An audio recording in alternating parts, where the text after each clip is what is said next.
Okey, kita teruskan perbincangan kertas 1 set 2, soalan nombor 32.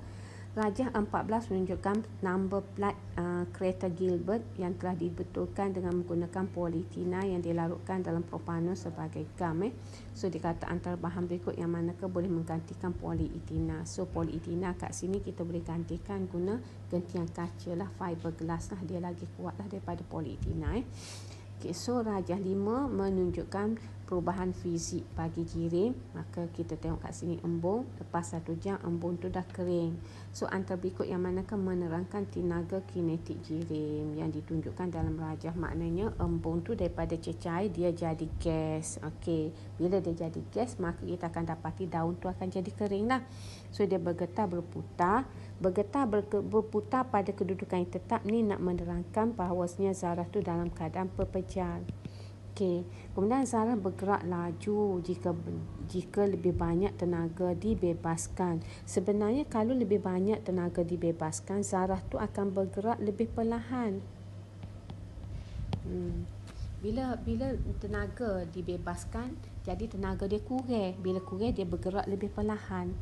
Okay, C. Zarah-zarah menyerap tenaga haba untuk mengatasi daya tarikan antar zarah. Betul? Menyerap tenaga haba. Tenaga haba daripada mana? Cahaya matahari. Okey, cahaya matahari. Okey. Kemudian D. Pergerakan zarah-zarah dalam cecair utamanya adalah bergetar. Dia tidak bergetar je, dia bergetar, berputar dan bergerak dalam kawasan cecair itu sahaja. Jadi jawapan yang paling sesuai adalah C. Dia menyerap tenaga haba untuk mengatasi daya tarikan antara zarah-zarah. Okey, sebuah bikar mengandungi 150 cm padu barium hidroksida, 0.1 mol per desimeter padu. Berapakah mol ion hidroksida? So bila kita nak cari ion hidroksida, so kita cari bilangan mol barium hidroksida dulu. Jadi bilangan mol barium hidroksida ni kita cari, kita guna formula mv per 1000 lah. 0.1 kali dengan 150 bahagi dengan 1000. So akan dapat kat sini 0.015. Okey, mol. Okey, 0.015 mol. Jadi barium hidroksida di BaOH2 ni, kalau kita buat persamaan pengayunan, dia akan menghasilkan Ba2 plus dengan 2OH minus. Jadi ratio dia 1:2. Kalau bilangan barium hidroksida 0.015, maka okey, untuk hidroksida darab dengan 2 lah. So kita akan dapat 0.03. Okey, mana 0.03? Okey. Soalan nombor 35. Jadual menunjukkan isi padu gas karbon dioksida terkumpul dalam satu eksperimen. So kalau kita tengok isi padu gas terkumpul, nampak tak volume, maksimum volume dia 43. Jadi dia mula-mula dapat volume 43 adalah pada saat ke 180. Maknanya sini ni maknanya tindak balas selesai. Sebab tu bila dia tunggu lama pun isi padu tidak berubah. Jadi, okey, masa yang diambil untuk tindak balas selesai adalah 180, isi padu maksimum adalah 43. Jadi di sini soalan dia kata berapakah purata? Okey, so purata dia isi padu volume maksimum volume 43 bagi dengan masa lah 180 lah. So tekan kalkulator akan dapat 0.24. Okey. Nombor 36, jadual menunjukkan susunan radas dalam dan pemerhatian bagi tindak balas 1 dan 2. So asid X ialah asid diprotik. Perlu ni. Asid X adalah asid diprotik yang mengayon lengkap di dalam air. Okey, X ni. Makna X ni diprotik lah. Diprotik. Okey, so kalau diprotik kita tahu satu saja diprotik iaitu H2SO4 kan. So campur dengan kalium hidroksida dapat larutan tidak berwarna terbentuk. Okey, manakala yang kedua plumbum 2 nitrat, okey, melalui tindak balas 1, okey, dapat mendatangkan putih terbentuk. Okey. Jadi kalau kita nak relate dengan tajuk garam, maka kita tahu ini penyediaan garam terlarutkan.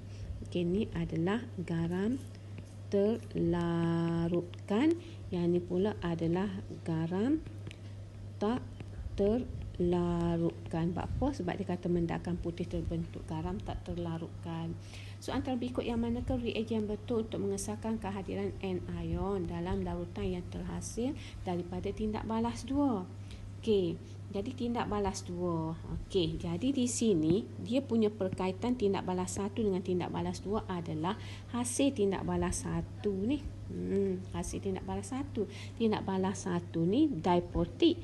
Kalau kita tengok diprotik ni, kalau kita buat persamaan kimia H2SO4 tambah dengan KOH ni, hasilnya adalah K2SO4 plus H2O.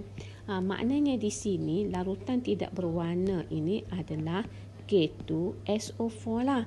Jadi larutan kat sini adalah K2SO4. Jadi bila K2SO4 ni awak react dengan plumbum 2 nitrat PB NO32, maka hasilnya adalah PB sulfat tambah dengan KNO3. Ni 2. Jadi ni larutan. Yang ni lah pepejahnya. Yang kita nampak mendakan putih ni adalah PbSO4. Okey. Jadi di sini antara berikut yang manakah reagen yang betul untuk mengesahkan kehadiran anion dalam larutan yang terhasil daripada tindak balas 2. Tindak balas 2, anion dia apa dia? Anion dia kat sini adalah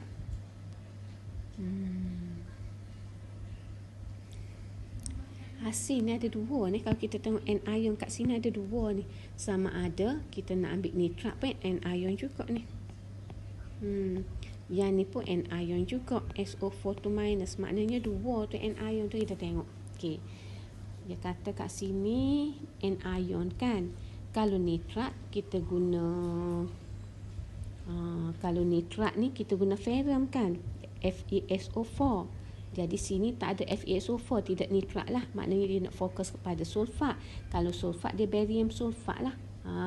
Barium klorida. Itu untuk sulfat Okey, so soalan nombor 37.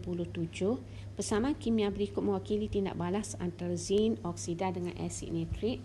So dia kata zinc oksida berlebihan bertindak balas jisim zinc nitrat terhasil. So cikgu ambil dia punya formula kat sini. Ini ratio dia 2:1.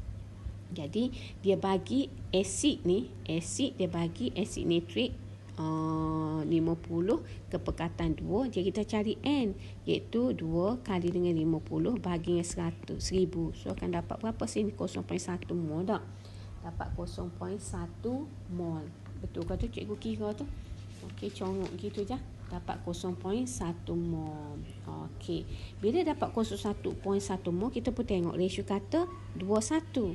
Jadi N bagi zinc nitrat ZnNO32 isi sama dengan 0.2 mol lah. Sorry. Kita bagi 2 tak? Okey, silap ni. Bagi 2. Okey. Kita bagi 2. So bila kita bahagi dengan 2, kita akan dapat dia punya ni 0.1 bahagi 2 dapat 0.05 mol. Okey. Nanti kalau kita kira laju sangat tu, yang mana faham tu nanti terangkan kepada yang tak faham cikgu laju ni sebab nak suruh masa untuk video ni jadi pendek lah sikit Okey, jadi bila kita nak tahu jisim, dia tahu bilangan mol, jisim sama dengan bilangan mol lah 0.05, darablah dengan jisim molar bagi zinc nitrat. So kita kira lah zinc 65 tambah dengan 2 kali, okey, dalam kurungan nitrogen ada 14 tambah dengan 3 kali dengan 16 tutup kurungan. Okey, tutup sekali lagi, tutup sekali lagi. Okey, so tekan kalkulator lah, dapat berapa. So kalau cikgu tekan kalkulator cikgu akan dapat nilai dia 9.45 gram. Okey, jawapan dia A.